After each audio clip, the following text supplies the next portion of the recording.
Ma Bible dit, tu es le chemin, tu es la vie, tu es la vérité. Nanyo alanda yo abunga nzela azali te. Yango ngai nalobi nakolanda nzela mosusu te. Nakolanda kaka nzela na yo Yesu. Nzela oyo ekosaka te. Alleluya. Nzela mosusu te nakolanda. Bobelisi nzela na yo. Nani alakisanga nzela ya solo. Bobele yo. La vie, la vérité, le chemin. Mosusu te se yo Yesu. Nzela oyo ekosaka te. Se nzela na yo. Baebatelelaka yo. Bayokisa masoni te. Papa ya borphelin bana bitike. Mosungi ya baveuve. Mobikisi oyo asekola ngai. Liboso ya banguna nanga. Alongola nga na maboko ya baini banga. C'est avec assurance na koyemba. Yesu azali lisungi na ngai. Lisungi oyo ezangaka te na tango ya pasi. Olobi na ngai natie liboso na yo banzela mibale kufa mpe bomoi. Kasi olobi na ngai mpona bomoi naye kososola ete yo nde ozali bomoi. Nzela na yo eza nzela oyo ezopesa vie. Nzela na yo eza nzela oyo toza na assurance ya avenir na biso. Oh Jésus, nzela mosusu eza te bobele nzela na yo. Alléluia.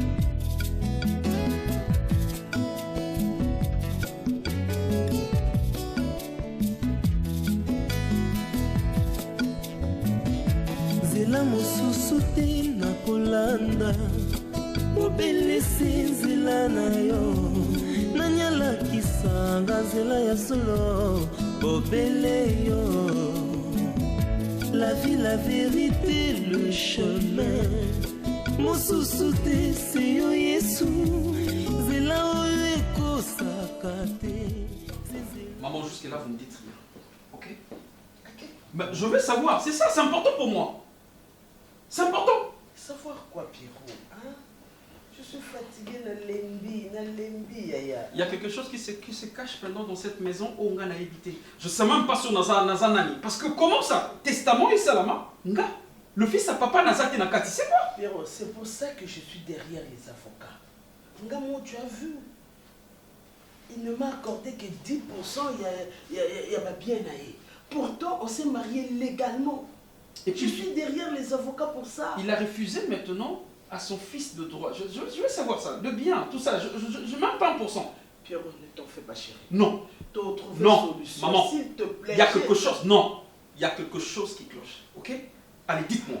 Kasi yangonde nazobundela te, je sais pas, votre papa, je ne sais pas, azalaki wapi tant sa testament na ye. Je sais pas moi, je dois trouver un avocat et puis na tout na une question. Est-ce que moi na abotami pas papa na ye? Et papa na ye aza vraiment papa na ye? Et asali testament a tie na katité. Et là qui signe? Est-ce que je peux porter plainte? Pierrot, j'ai posé le problème na ba avocat et ils m'ont rassuré que testament na ekoyi kozala attaqué.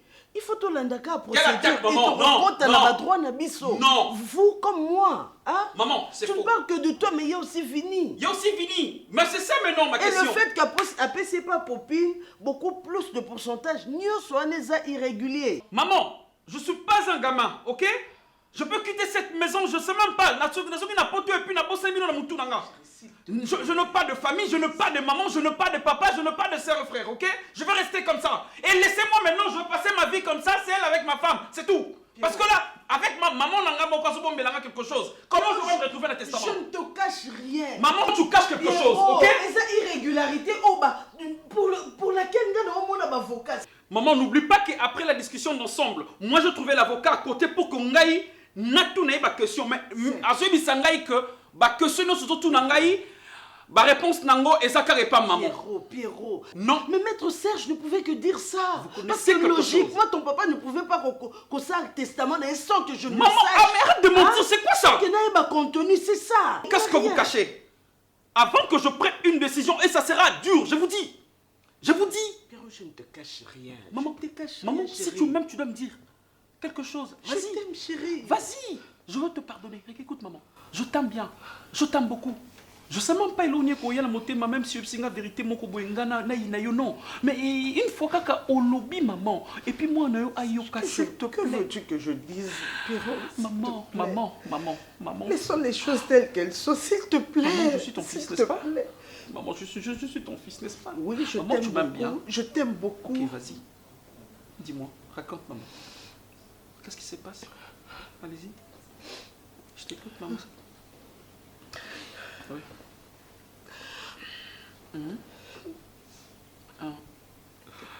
Oui. Et après? Maman. Mais je suis déjà là, non? Allez-y. Pierrot, je t'aime beaucoup. Je le sais. Et après? Je voulais moi aussi, Pierrot. Nazana, oh, nakoka bimisanga mo na libumu nanga.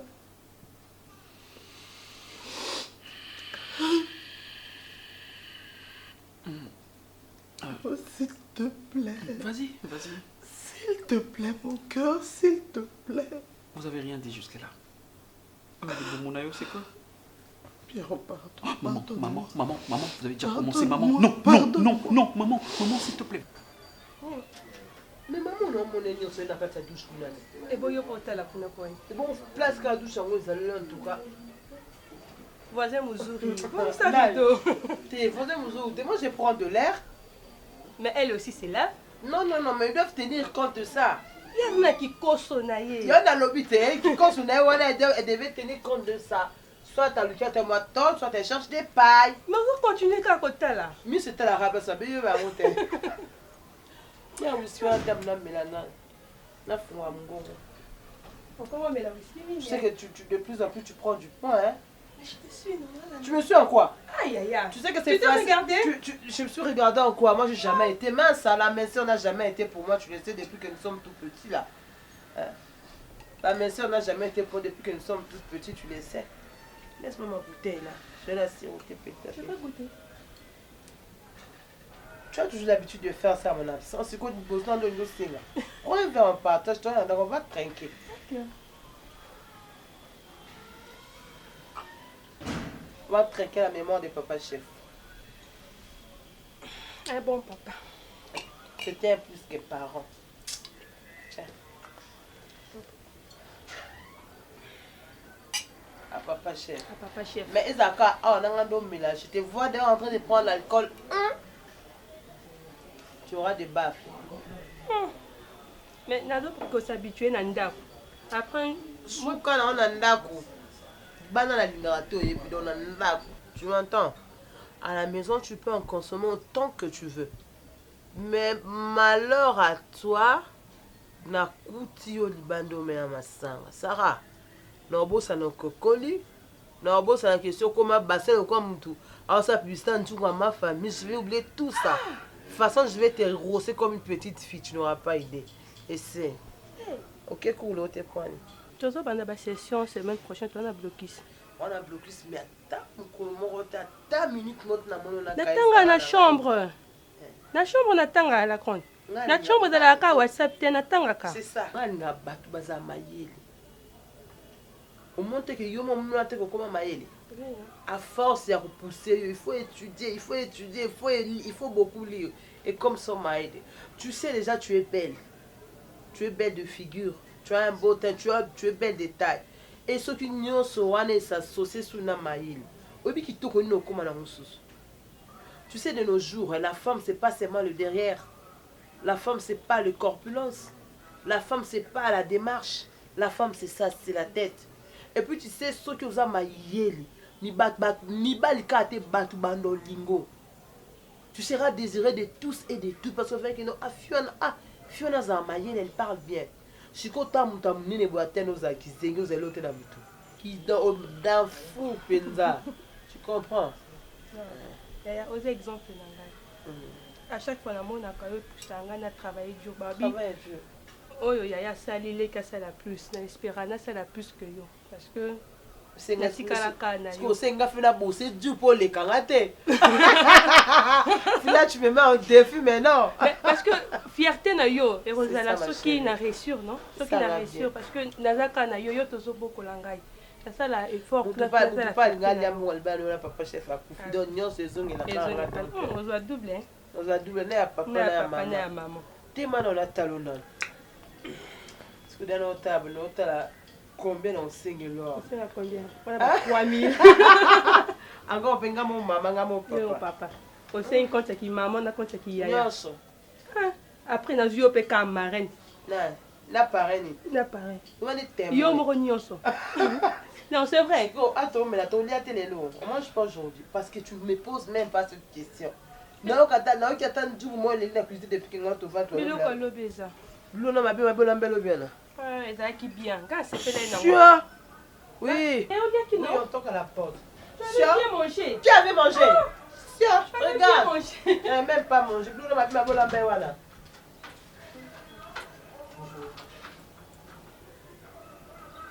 Là, on te cherche.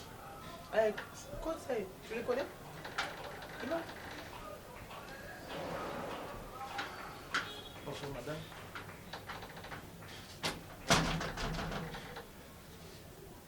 Comment tu vas? Bonjour, Béni, comment tu vas? Je vais très bien. Je peux? Si. D'accord, merci. Oh Jésus. C'est ma petite soeur Sarah. Ah ok, enchanté. J'ai toujours habité avec elle. D'accord. Okay. C'est le fils de papa chef. Enchanté. Là, je suis dans la chambre. Ah, je te donne un verre. Volontiers. Sarah, tu prends un verre là s'il te plaît. Non, tu le donnes, il se sert. Ok. Il se sert lui-même. Là, je suis dans la chambre. Ok. Ok.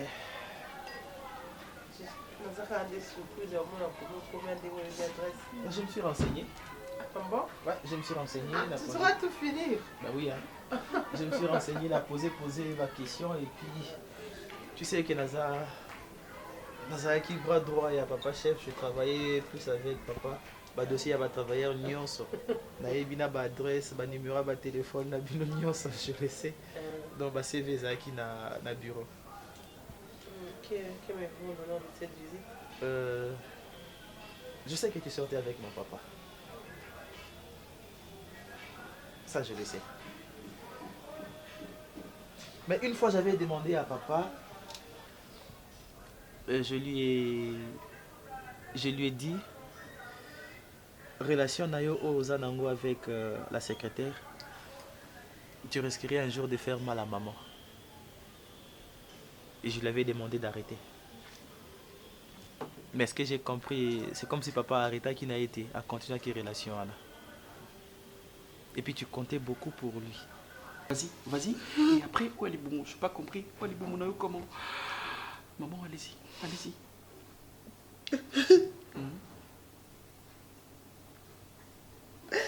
Pierrot. Oui.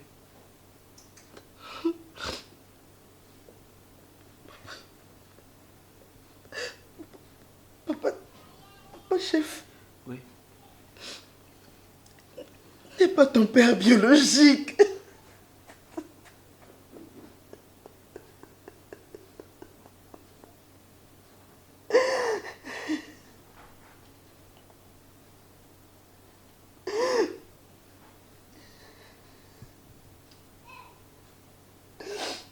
C'est pas ce que tu crois. C'est pas ce que tu crois, mon fils. C'est pas ce que tu crois, chérie. C'est pas ce que tu crois. Chérie, s'il te plaît, attends. Maman, écoute. Moi, je ne suis pas le fils de papa chef, c'est ça? C'est pourquoi il ne pouvait pas m'en donner. Ouais. Il s'est parlé aussi à reconnaître même pas le testament d'Aïe, c'est ça, même pour ça. Pierrot, écoute bien maintenant le traitement. Maman Annie, S'il te plaît, chérie. Au comité adulte. Non, non, non, Pierrot. Et alors? Non, non. Et fais-moi. Tout ça qui est une possibilité. Et au bout. Je sais pourquoi. Il avait des très sérieux problèmes. Et il m'avait demandé que tu quoi adopter moi. Vini non plus n'est pas notre fils. Encore ça? Oui, Encore ça? oui, Maman? c'est papa qui t'a senga tokoka quoi adopter moi là. Maman? J'avais accepté Maman? parce que je l'aimais. Maman? Parce que je l'aimais. Pourquoi tout ça, maman? Mais Vous savez combien vous avez brisé mon cœur, maman? Vous savez comment Ozang Singa Kim Yana Binanga, maman? Pardonne-moi. Quel rôle t'as joué? Je- Dis-moi quel rôle t'as joué? Excuse-moi de dire t'es une pute ou... Je sais même pas. Quoi? Bien sûr. Je te hais, ok? Moi, je te hais. Et si c'est même retourner en arrière, tu pourrais jamais être ma mère.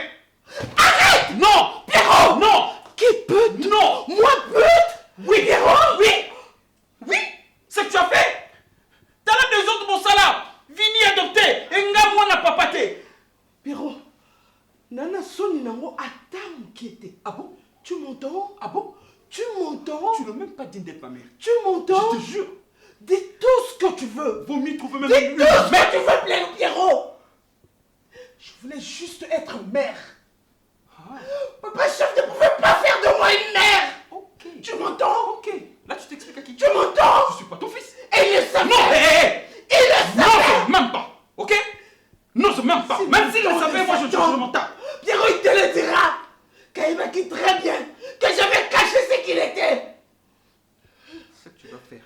J'avais le droit C'est d'être quoi? mère. J'avais ce droit, Pierrot. Hein? Tu n'as pas à m'insulter. Que ce soit ta dernière fois. Tu m'entends? Plus jamais. Ok. Ok, on s'est calme. On s'est calme. Merci. Tu sais ce que je veux dire maintenant? Maman, soi-disant maman, oublie-moi dans ta vie. N'ose même pas m'appeler ton fils. Et moi, je ne serai jamais ton fils. Na yebioté, ça on dirait au monde na vie. Pierrot, tu es sorti de moi. Tu es sorti de moi, Pierrot. Que tu le veuilles ou non. Tu es sorti d'ici.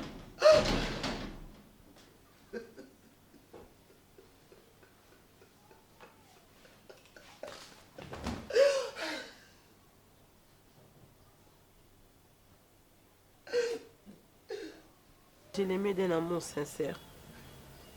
Donc, Mboula na ye, Kimukolo na ye bando geninga nelote. Ton père a été, disons, ma plus belle histoire d'amour. Il y a de ces personnes-là qui étaient étonnées quand nous voyons ensemble. Parce que moi, je n'avais pas honte de les présenter aux gens. Et à chaque fois que je les présentais, je disais à ces personnes-là, c'est lui l'amour de ma vie, c'est mon homme. Et je n'avais pas honte de lui. Parce qu'il était vraiment.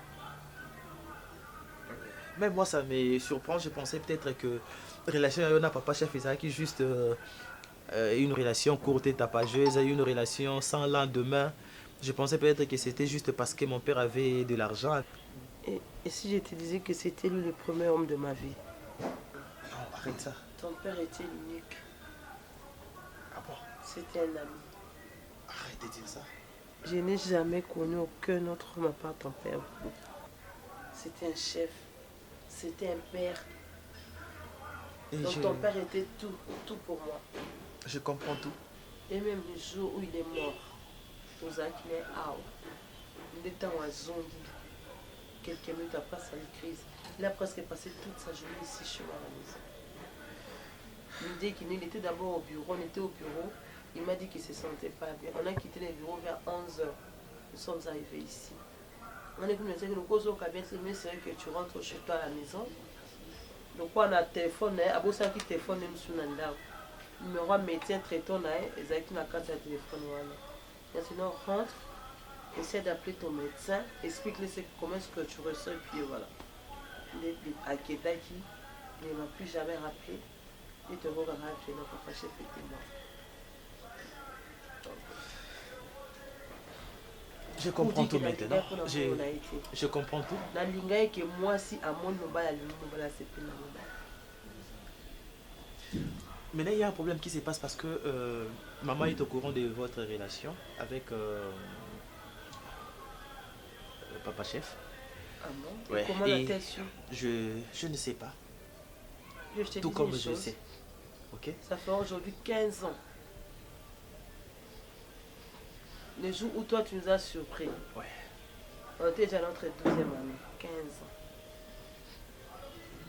Maman demande à ce que au travail, sous la société n'a sauté comme secrétaire.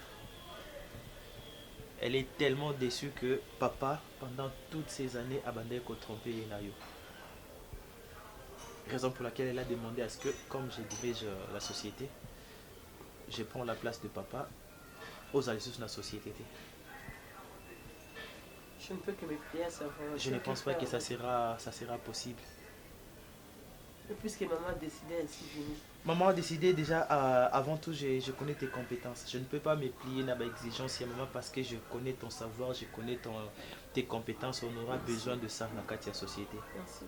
Et la deuxième des choses, mon père t'a reconnu dans le testament naïe parmi les héritiers. Et puis, il y a Tikelio 10%. Quoi? Ah oui. Quel est le pourcentage dans le testament naïe. Et quand tu m'as raconté ton histoire qu'il était le premier homme de ta vie, directement je comprends pourquoi ton nom est figuré sur la liste et il y a héritier. Donc directement je comprends. Je n'ai jamais demandé tout ça venir, ni même les forces, j'étais jour au nom du Seigneur. Mais il y a beaucoup de l'autre côté. Mais non, ce n'est pas moi, ce n'est pas toi, c'est lui-même qui avait décidé de faire ça comme ça. Moi, je ne peux pas te condamner. Que tu aies une relation avec mon père, je ne peux pas te condamner parce que ce n'est pas mon père qui était venu vers toi. Et ce n'est pas toi qui étais venu vers mon père, disons. C'est mon père qui était venu vers toi. Bien que je lui avais même demandé d'arrêter la relation pour ne pas mélanger le travail et les sentiments. Mais bah, lui, il avait jugé, bon, il a continué une relation avec Yo. Donc, il avait ses raisons. Moi, je ne te condamne pas du tout. Donc, je t'informe que Ghana Yo na bande comme ça, héritier à papa chef. Donc, ton nom figure aussi dans le testament. Ce n'est qui me crée des problèmes. Je comprends maintenant pourquoi ta mère a décidé de me licencier de mon travail. Je comprends pourquoi, parce que si je me mets à sa place aussi, toute femme réagirait pareil, Vini. Non, non. Moi, on en soit monté. Je crois. C'est ton droit. Non, non, non, non. C'est ton droit, Madame Marina. Ils ont droit nayo. Ils ont droit nayo. Tu vois, ils ont droit nayo. Bon, quand je suis arrivé, tu m'as posé la question de savoir visite Nangaï, c'était par rapport à quoi? Oh, je crois que tu connais maintenant pourquoi j'étais venu te voir. Là, je dois te laisser. J'ai d'autres courses, il faut dans la salle. C'est bon. Ok, on va se revoir très bientôt pour une réunion par rapport à relancer ma activité et depuis la mort de papa. Non, tout ça ici. Pas chez vous là-bas. Non, au bureau. Ça sera au bureau. Ça sera au bureau, bien sûr. Allez, bonne journée à toi. Merci beaucoup. Ok. Et le verre? Ouais, je pose ça ici. T'inquiète. Solo kotalela moto ezana pe otaleli moto akokufa olaleli nzete kokwea tikanga na bwaka miso nanga ikolo esika lobiko ekota papa sinanga na yebisa moto te ata na bampiaka na kota bonganga te. Maman pa yo zo kamusanga ye. Franchement, obi na otala tant tozai ba mikie. Ndo bando simbele biso chicote yo mo ndo be ngo chicote fimbu. O bando bete biso so to sali mabe. Mais na ebite so kokola mute ko mosala obongo zo kipaka no isu makambute de. Si ana pina ko mane na ndako oyo. To rompe tongo otuni pete alala ki wapi aza wapi do elo bengo yo ko to vandi na yo. Do zela niskondenga bimaki ana kenda ki wapi place oyebite. Camarade na yako zo ai abanda ba bimaki. Tala mama mona nanga mkomsina obuka ye. Na obuka yeso ko kufa kufi. Esa sens te mama atakuto na passe yango. Nga na mukoloti nga pe na ko bima pe na yo kanti ngai na za mama na bima na jaba twalinga ngate na ko sape buzoba na osango te poani mo éducation o biso to zwa pa na yo mama na ko bima te na kena lali na nga place na kena ko sala ngote biso ko biso nga mukolo so na osango te pourquoi c'est na osango alinga finga batu na lopango do biso to koma bandumba mama biso tina biso to bima na biso to kena biso soki wapi mama te penza te Tiako yako lokotela batu zema oyo yela batu mwana ndako ndo sepeli notozana aya koliana no eza passe tanga ozwa mwana oyo bakisa na ndako poko lie komandeni na lobi mama bino kutu nazo sepela ndenge bokomi boyi yo moko ko bimoke okeko luke loko na yo bongo ye aya na mwana na ye ngazoba na yamba na tiawana pona lesa ini mais kasi poso kipete mama sana zo bima nenga lido ndaza na akoza na tongo pala mukipe osane musata bimia kena ye akeye mukolo ezali mama mukolo ezali sana no hôpital ngana makala ponga na ko buk loko makwana mikena obuka ngona maboko na olakisa ye mama bino moko bomi moni bomi koki pona ko sala oyo bolingi to ko luka oyo bolingi ngana ko lobani pona ko lesa binote na ko latisa binote na ko sala eloko te mama mbozolo bapa ya ngwana mama pardon pardon mama na boya ko simbanga na nzulu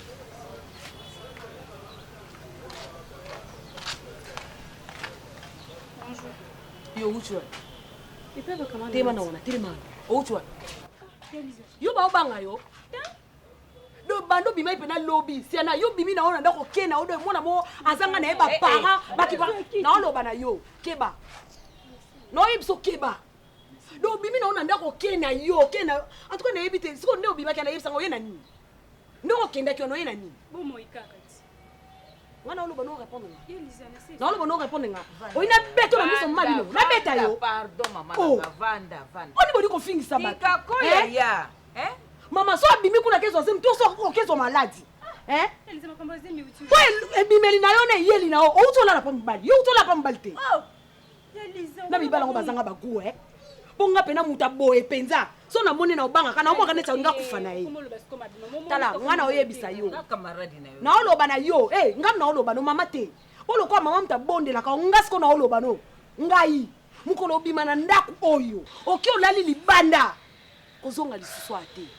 Kende pona libela ngam na oloba na yo okyo kende pona libela ali suko chama konote ko eba to za mama to na yaya awa parce que ndako yo mto somba ngote et puis to futela ka obimisa kata elo mote to so mama bimise ngala to bimise lo te alors ko meka suko bima ko kende ko la place o utite zoba Liza mama loba no ka so loba yo mto zo pesa tala nanu mutu ango zoloba na ete ndenge kaka za wana aza mutu mama yo ko so ba loba no ko loba te kanga mununu bana kimia so ba loba po pesa nga kanda le fait que maman comme le baki au mona mutongo te c'est que na pe mutu te na fana akanye na kotana lala na ke aliza na bulamba ete papa longa tia opa na ebiten so sa pa ki ndumba seke ki ndumba yana ngo ya salite do zali no butu mobimba oye na ope na tongo yo senga biloko mamozo mona mobali yango ana chance aza na chance penza do mama yo sepela no makambo ndezoleka na mama esenga nga na komona ya nini po yo muto bimi butu ti tongo etani ozoya maboko na makolo oya kolela kolia na ndako na bimi ya solo wana Maman que tant que zeba mike beaucoup la biso bien mais on dit on beaucoup la biso soutien. Parce que pena moi na pena mukio abimi na ye akena ye na ye oloba no pété do ngana loba na do so ngana zaki na ngai te. Anga sane ba une semaine ba 2 semaines libanda. Mama.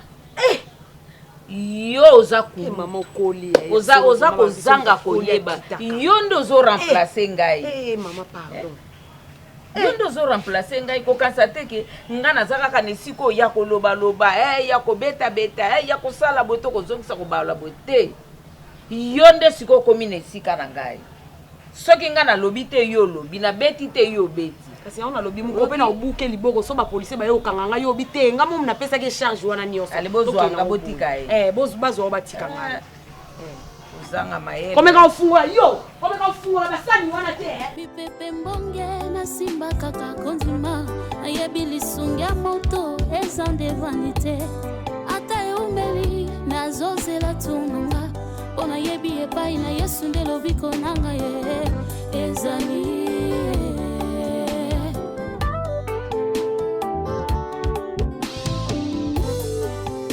Soni nanga un jour à Kopangusango Loboko na litama un jour à Kolongolango Babota ya motema un jour à Kokamusango Nateli e motema na koyoka sonite Soki na komi na sukanga On est parti.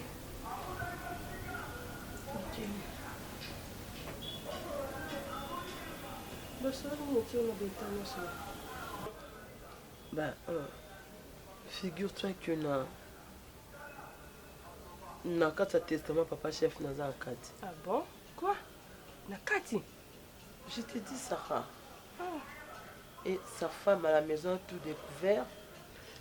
A sengi kutu que ma licencié nga mutabo une devine.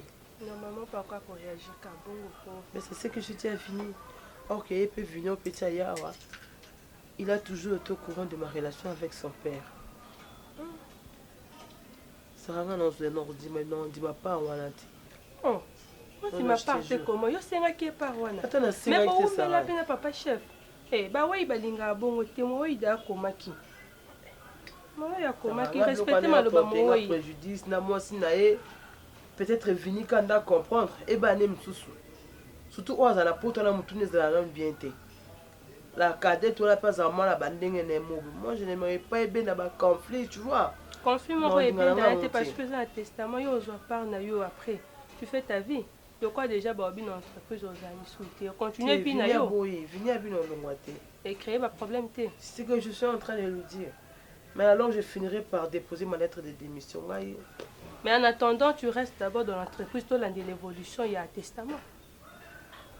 Ben ya ou melina papa chef. Ou meli ma carte c'est le quoi moi des comptes finalement ba tikela kio. Il t'aimait vraiment hein. Alinga loko bimisi des comptes final. Kassit. Nous sommes bimisa on dit maté que non des comptes final. Kassit. Ah ça les sauter. Pour na ko remercier yo. Atikelo moi par wana aider yo. Ayeba ki na simanyo so ingeza ya ngona nga préserver yo.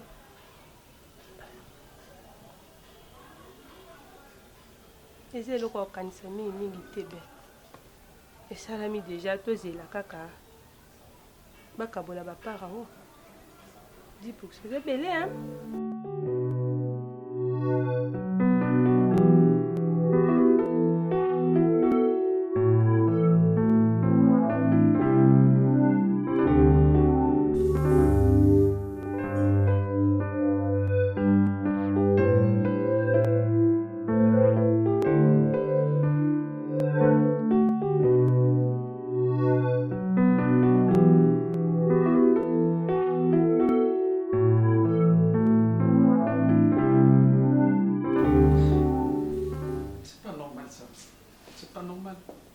Tout ce temps que nous avons na poto.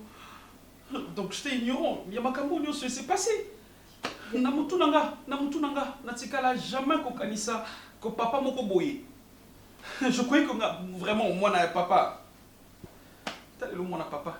Il y a testament nazate. Et puis il nous a la pété. C'est bien, Nabi que ça te fait mal, mais si pour la minute papa ne plus. Papa zate. Hein?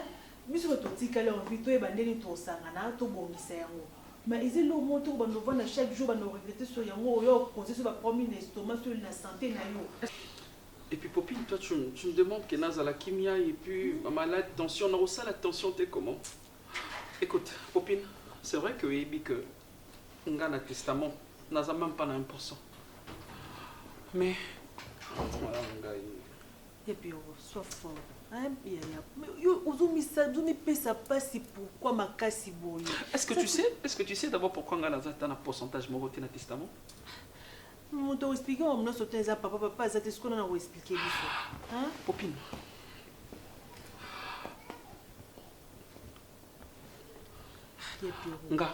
Nga Piro, ok? Natikala jamais kozala mwana ya papa.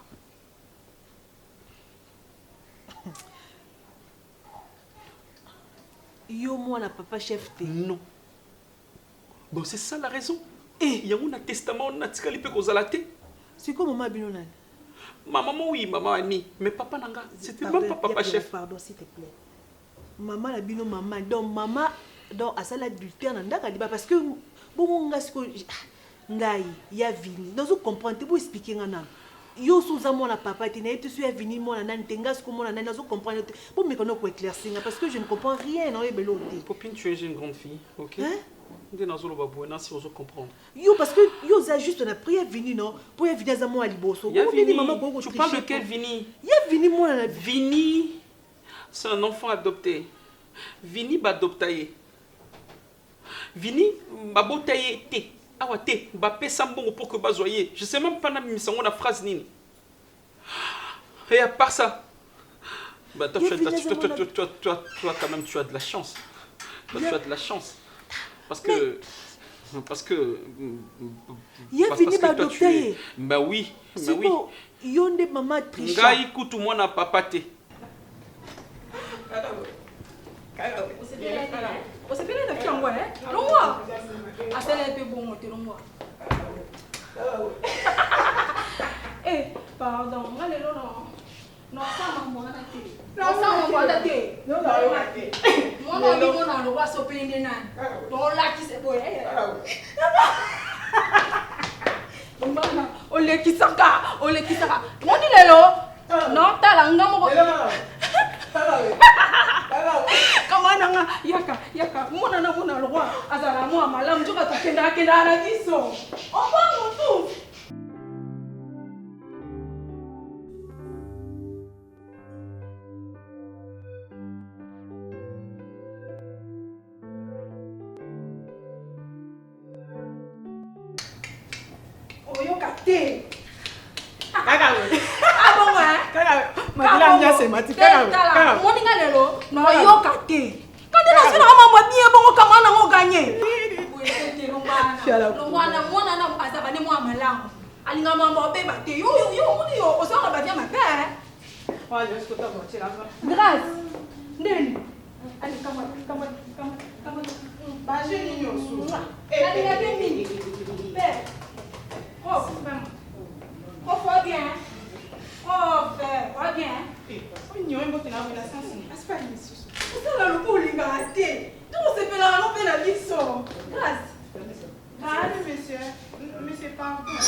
Allons-y, let's go. Oui, c'est un maman, ma classe, vous allez aller souter. Autant qu'il n'a pas de temps. À mon temps, autant qu'il aucun milliard de mois de bois. Mais bon, pour ici, autant bien. Moi, ma campagne n'a pas le bon, les souter comme des télématoqués. Avant qu'on cata ambiance dans la campagne. Quand il est on s'en va au Kendaka, mais au Kendaka. Mais bon, Kendaka. On s'en va aux autres pendant une journée, ils attendent. On y va, on est bien. À attends, s'il te plaît. Attendez. Mais moi, je n'arrive pas à vous comprendre, en fait. Si on vient ici, c'est pour étudier. Hormis Baba loisir, Banini, mais objectif principal eza na mbeti bino peut-être vous vendez pas mes parents na bino mais moi je reste chez ma soeur Bona boy. ma belle ma belle Non, autant que Ah, non. mingi. Donc tu comprends? Mais maman, pourquoi? C'est par là son Nathalie Boy, Nathalie Longia, papa chef, Nathalie Nayanga. Mais ressemblance exacte. C'est quelle famille ça? C'est quelle famille? Hein? Et C'est Ngana quelle Yebate. famille? Oh, famille modèle Nini, vraiment. Tu es à niveau Oyo, maman, vraiment. Conseil ni maman au Pessanga la vie. Hein? Toi, tu as de la chance. Quelle chance! Parce que non, moi, le papa, il y a venu pour adopter dans le bâtiment. Est-ce qu'il y a un origine? Est-ce qu'il y a solo? Est-ce solo? Est-ce qu'il y a bon vraiment? Oui, hein? maintenant je vais t'apprendre, ok? Et pas mes parents, toi tu es la seule fille. Donc Ah aux bon? amours, il y a papa et puis il y a Donc maman. il n'y a papa et maman, donc quand on a des babimista babimista mokilinga kaka. Tu vois comment maman peut être méchante, Tina niveau? Vraiment? Pendant tout ce temps, nazo kapasi parce que nazo ko réaliser te na silika ki wi koloba ke comment nazata na part mon côté na katia testament. Ba kopesa ngo comment? Et j'ai la honte. Il y a quoi Afrique na moi sinanga et puis nakuta makambo boye. Donc maman t'a expliqué tout ça. Hein? Elle a eu quand même le courage de te dire ça. Mais sous pression, si c'est ce qui n'a qui maman pression te na ba makambo nyo sauter, tu imagines? Méchante.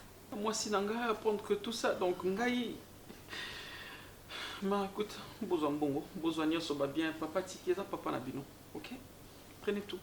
Moi je vais rester comme ça fait rien, je vais rentrer en Europe et puis je vais me battre.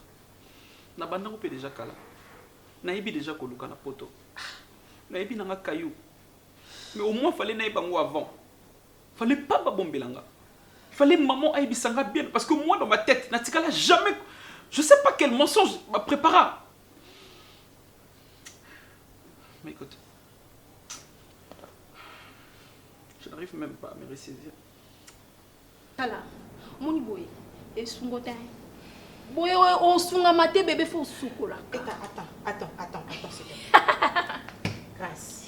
Basso, bébé. Basso. Chance. Ngali nako tellement.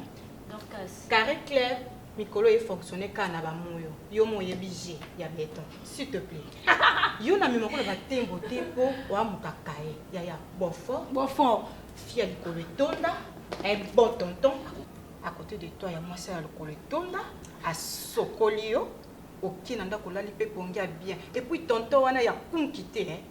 Azape ya les opoté ya chapeau, s'il te plaît. Stress nyo stress ça passe pour la cala. Yukako, mais on attend. Eh, on s'en rose moi si t'es quand on m'a colo minene, on soigne ngo. Hein? Et t'es ya zo attend. Ok, nazolo muto bien, on se bela na ye kama nanga. Eh, Dorcas.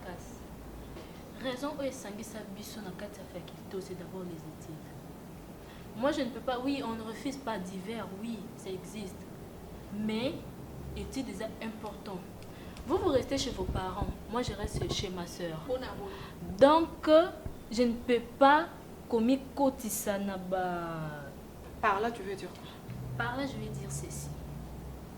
Les études, pour moi, c'est d'abord primordial. Loisir, ça vient après. Alungwa kuna bakumisa ayo. Oui. Alungwa. Oui. Tema to kende ngana na zoli wa mutu na bengi pe déjà ke ozela ka yo. Eh ti konsama mloko ozamwa muke fungwa mate. Nini on bisa sabo. Tema to kende kanga matro il fa fungwa ma. Et comme ça grâce au sabo e po anene. Au sabo e po anene. Comme ça la bongo te. On a un TP à faire. Et c'est à remettre demain matin. C'est pas un problème. Nous avons un loisir, na ba mai, na ba tout. On était en train de m'expliquer les thèmes. Moi non. Ok, tu sais personne n'a qui n'est pas na ba loisir na bino. Ça là. Si on a bien nalanda moi non. Non, risquer na perdre rendez-vous. Comme ça mama. Non, tu soigner na mama. Bien c'est comme mama. Non, soigner na mbal na. Et comme soigner na. Ko comme te ma pasité. Mama réflexion.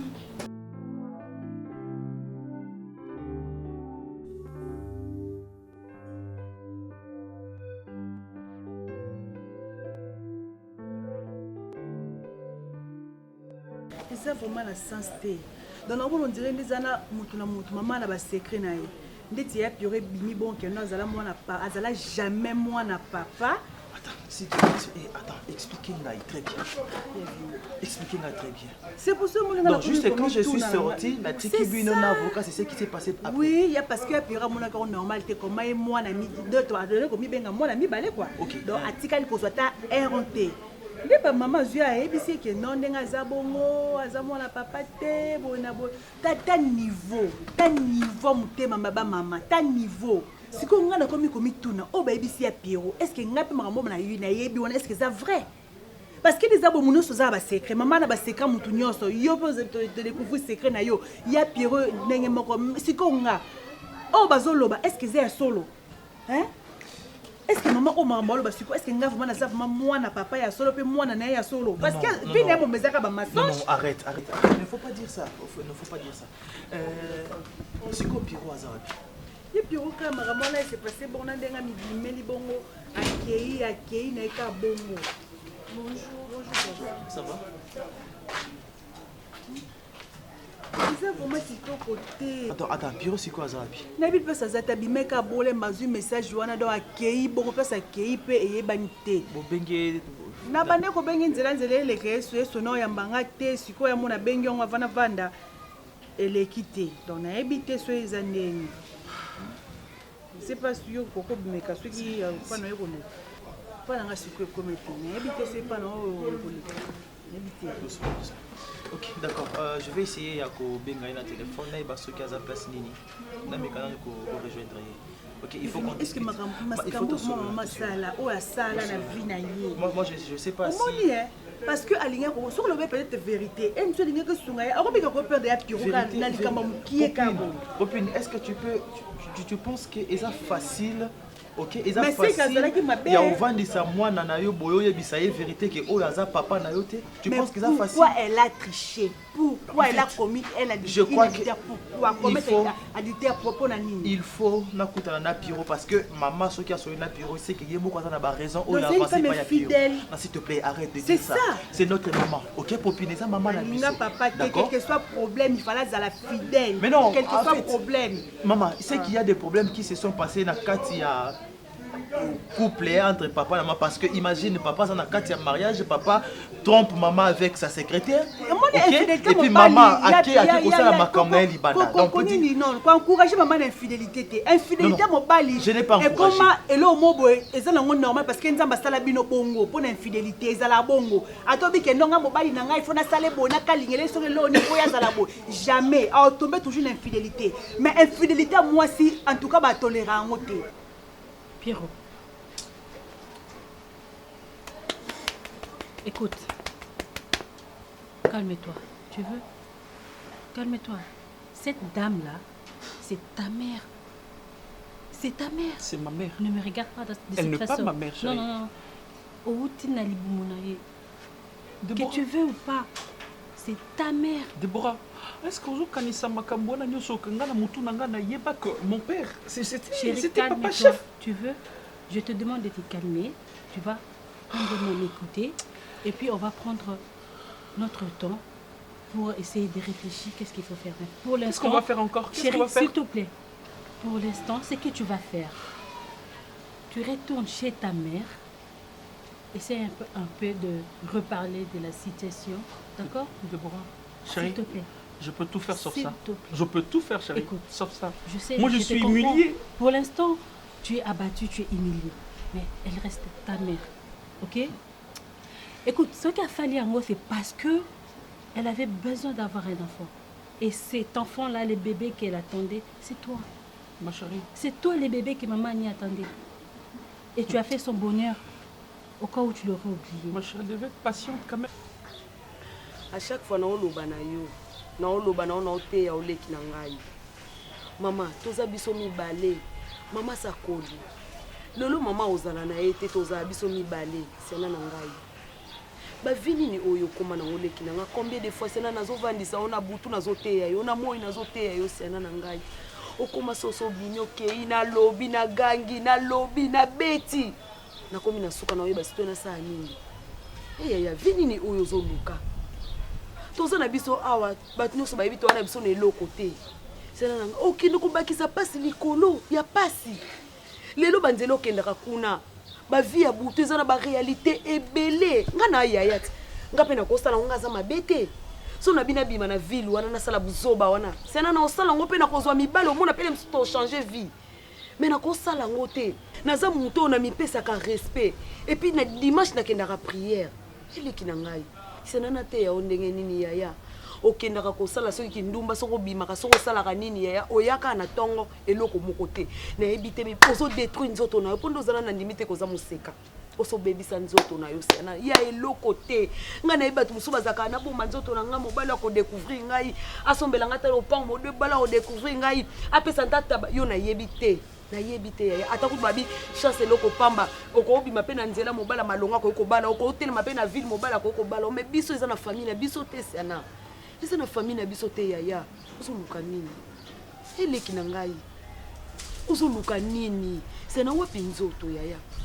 wapi nzoto osoki obebisa nzoto no mpona nini encourager maman na infidélité jamais il fallait ndima mobali ndenge azweli ebongo il fallait ndima ebongo hein donc nde naza sikoyo mpona komomimona une fois naotala mama boye na baproblème nyonso te komeli biso ya piro nayebake no ya piro aza donc demi frère na ngai yo donc nakoko supporter présence ya mama te na ndenge mabe te nga na posa juste nava na kimia donc nava na tranquille na ozonga so ndako te nasokobenotengana mpona ata quelque temps le temps nazonga nanu parce que naza bona tranquille te. D'accord, ce n'est pas un problème, ok. Oui, ça ndako na ngai eza ndako na yo. Ok. Donc tu vas rester un peu ici. Na l'état on a situé Piro sur Bazapi. Na bengaye qu'on essaie un peu de discuter. Pour na yeba vraie version, vraie raison où maman a avancé. Ok. Mais c'est ça on a émission cassé. Chérie. Oui. S'il te plaît, tu peux venir. Tata moi ça ban. Quoi ça m'a fait moi kende. Po ebengeli oyo ya mabengeli ngako bana te o. Na kei. Ça va? On se souvient de Nyango. Ça va, tout va bien. Tout va bien, t'es dans sa popine. Popine, ça va? On va parler, c'est la zone pourquoi. Le problème est ça? Non, ça va aller. C'est la zone pourquoi on va essayer de discuter. Bon, Popine reste ici. Alors, tu vas maintenant, il faut que la bonne lambi, il faut aller. Tu n'as pas mangé, non? Non, tu dois manger. Ton fils, aux appétits. Et non, il faut lire. Donc tu restes. Vous servir quelque chose à manger. Vini, ça va? Oui, ça va très bien. Ça va très bien. Ok, ça va. Chérie, ça va? Oui, ça va. Vous servir quelque chose à manger, ok, elle reste un peu ici. Ça la course, moi, va monter rapidement. Et puis quand je vais revenir le soir, on va parler. D'accord? Allez. Tout va très bien se passer, d'accord? Oh. Tout va très bien se passer, ok? Crois-moi, tout va très bien se passer. Qu'est-ce qui va très bien se passer? D'accord? On va parler de toi. Ceux-là, il n'a pas quoi toi. Oza muto nayebi te okokisi pas même 20 ans. Oza muto mo peut-être le msusu nakobanda kobeta nakobanda kosala nini à chaque fois na beta kana sala nini sena na okoka lisute ata koloba nanga nazokoka lisute na lembi yeba pesa aleki ngo conseil ndenge nini siana. Osama be Eliza. Ngana osama be. Kobeta za mabe. Na yoka na ngoloba na yoka mais obi Eliza, problème est nini? Obi bisoko to na Congo. Mais comment ça comment baboti popine? Tu vois même baboti popine non? Babota popine. Si c'était moi, je ferais pareil. Et aussi, je te dirais ceci, c'est grâce à cette maman, tu es né. Tu es l'homme de ma vie. J'ai été croisée. Ça fait très mal. Et tu es mon bonheur. C'est vrai, mais ça fait très mal, chérie. Ça fait très mal, mais tu es mon bonheur. C'est l'essentiel. Je me sens seule. Je ne sais même pas dans ma famille. Tu fais la joie de mon cœur. C'est grâce à elle que moi, j'étais toi. Tu crois que moi, je peux dire que j'ai une famille? Si, je suis là, ta famille, maman et ta famille. D'accord? Calme-toi, bébé. Calme-toi, d'accord? Allez. Je t'aime, chérie. Ne me laisse pas, tu dois être toujours à côté de moi, chérie. Je te le promets. Je passe des moments difficiles, très difficiles. Je t'aime, chérie. On va faire ceci. On va retrouver maman et puis tu reparles de ça. Mais avec beaucoup de politesse, avec beaucoup de calme. Promets-moi, s'il te plaît. même? toyeba nde makambo te oyo deja boye na poto na na compte bancaire na na ndako na nga na na makambo na nga mosusu mais awa so na bima yeliza naza eza te likambo olobi ekutu nini omoi eloko eyeboma bino bana mikolo eza koenvie kolula oza na Congo na Afrique mais olingo vivre lokola bata libanda na Europe na Asie senaleki nanga okufa eza bongo te ya te po déjà comment oloba omoni daso nazaki na poto na da na compte bancaire mais oza na poto oza na Afrique na bando expliquer ya lizo omoni ozoloba bongo po o mwana chance mbele yo soki ozaye moseke uti wapi oyebi biso ezalaki ndeni omoni biso to na kave kasavubu so mpenza boye nazali na bakamarade badela sale bana bagombe kuna bamaka nayebani kutu na lingwala te nasukaka awa kaka na prince ka awa liboso sikoyo oyebisanga makambo na ozwa chance yango beti olalaka mpena balibanda wana oyaka nona eloko te do na comprendre donc aluka ndinga ya kasavubu matoya yaliza zela na expliquer yo nani yo olobakisi na yokaki oyokanga peti omoni nde ezala bongo non simo te yaliza omoni nde siko ezala bongo ezala so oza na bagrande terme nde olobaka mama nga nayaki na 3000 francs matembele tosangisi si ana akenda boye ayaka na mbongo te ezala bongo oyo ata na ba 3000 francs c'est une semaine osangisa obike no leki na nasangisi liboka mbongo yango sombela mba bien ki ata na ville kuna no yana mutuka ti sikunga suka ka badeno yo na bata denote ndeni siko yebisanga ke no konga via mutu te poso na bando avie penza boy no kitata balemba no ke banzela msusu na yata na iPhone mais ata kikala kasa pam na ngote yo ka ba 3000 francs matembele ndo kumisela mama eza pe bien ti so to bando bimata biso mbale boy to bando yela ta mama bilo boy toka ndemo oza na ndako ngabima na butu toka ndemo na ndenga mabete ya OK merci Yasiana na yoki mais na pesa to ka conseil lo kwa leki mais lo kwa yo komo pesa nga ba moral lo kwa yo ya nga leki na yoki mais on a luka ezaka bonheur à famille vous comprendre les lozo sepela no zo sekana parce que kendaka oyaka mobima mais c'est un problème maman ya yo oyoka passe nga no yoka passe ba camarade ozo landa to mibalo ozo landa wana wa pesa ko le côté ba oyoka pasité neti problème nga telema kana point bona na katsa prince na telema kana parce que nous a problème ma Bible dit tu es le chemin tu es la vie tu es la vérité nanyo alanda yo abunganzela azalite yango ngai nalobi nakolanda nzela mosusu te nakolanda kaka nzela na yo Yesu